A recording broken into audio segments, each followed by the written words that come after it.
ওপেনিংয়ে নাইম শেখ সুযোগ পাবেন কিনা সেটাই থাকবে প্রশ্ন। মিডল অর্ডারে আফিফ, সোহান, রাব্বিদের সুযোগ নিজেদের প্রমাণ করে জাতীয় দলে আসা।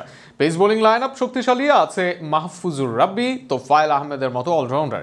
তবে রাব্বির খেলা নিয়েও আছে দোলাচল, আছেন বাহাতি স্পিনার রাকিবুল। তবে সব মিলিয়ে পাকিস্তান শাহিনসের বিপক্ষে বাংলাদেশের সম্ভাব্য একাদশ নিয়ে বিস্তারিত থাকছে প্রতিবেদনে।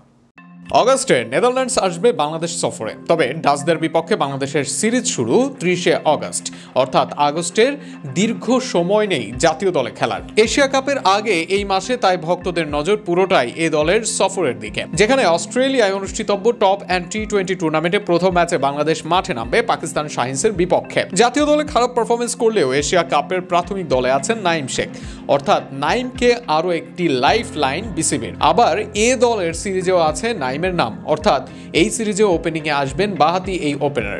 নাইমের সঙ্গে ওপেনিংয়ে দেখা যেতে পারে hard hitter batsman Zishan Alam. 20 বছর বয়সী জিসানও আছেন জাতীয় দলের রাডারে। এই সিরিজ দিয়ে আবারও নজর কাড়ার সুযোগ থাকবে তার সামনে। নাম্বার 3-এ আসবেন সাইফ হাসান। জাতীয় দলে ফেরার সুযোগ আছে তার সামনেও। এই দলের সিরিজে তাই নিজেকে প্রমাণের সর্বোচ্চ চেষ্টাই করবেন সাইফের পর নাম্বার 4-এ আসবেন আফিফ হোসেন ধ্রুব।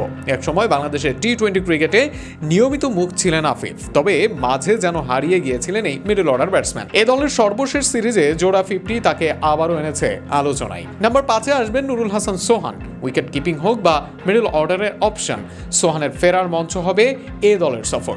একদিকে নেতৃত্ব, আরেকদিকে পারফরমেন্স গুণে যদি সফল হতে পারেন তবে এ দলের সাফল্যের সঙ্গে উন্মুক্ত হবে সোহানের জাতীয় দলের দরজা। ফিনিশিং পজিশনে আসবেন অঙ্কন। বিপিএল এ ভালো করেছেন, এ দলের হয়ে আছে শতক। এছাড়াও গ্লোবাল সুপার লিগে আছে তার কিছু দারুণ ইনিংস, যে কারণে এবার অঙ্কন ভরসা এ দলের পর নাম্বার 7-এ দেখা যাবে pace bowling allrounder Tofael Ahmed. Hard hitting এর সঙ্গে কার্যকরী বোলিং তোফায়েল আস্থা বাংলাদেশ দলের। নাম্বার 8-এ দুই খেলোয়াড়ের মাঝে আছে সংশয়।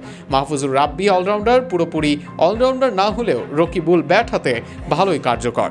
অভিজ্ঞতা ও পারফরমেন্সে রকিবুল এগিয়ে, আবার রাব্বি হতে পারেন ভবিষ্যতের সম্ভাবনাময় অলরাউন্ডার। সব মিলিয়ে কঠিন সিদ্ধান্ত হলেও রকিবুল আসবেন মূল দলে। পেস আক্রমণে নেতৃত্ব দিবেন হাসান মাহমুদ। জাতীয় দলের পেস বিপ্লবে এই পেসারের জায়গা তাই এ দলে। তার সঙ্গে থাকবেন বাহাতি pace bowling allrounder Mrityunjoy Chowdhury. গত টপ অ্যান্ড টি-20-তে ভালো করেছেন রিপন মণ্ডল, এবারও তাকে ঘিরে থাকবে প্রত্যাশা। তাই পাকিস্তান শাহিনসের বিপক্ষে তিনিও থাকবেন মূল একাদশে। সব মিলিয়ে সম্ভাব্য এই একাদশ নিয়ে 14 অগস্ট মাঠে নামতে পারে বাংলাদেশ এ দল।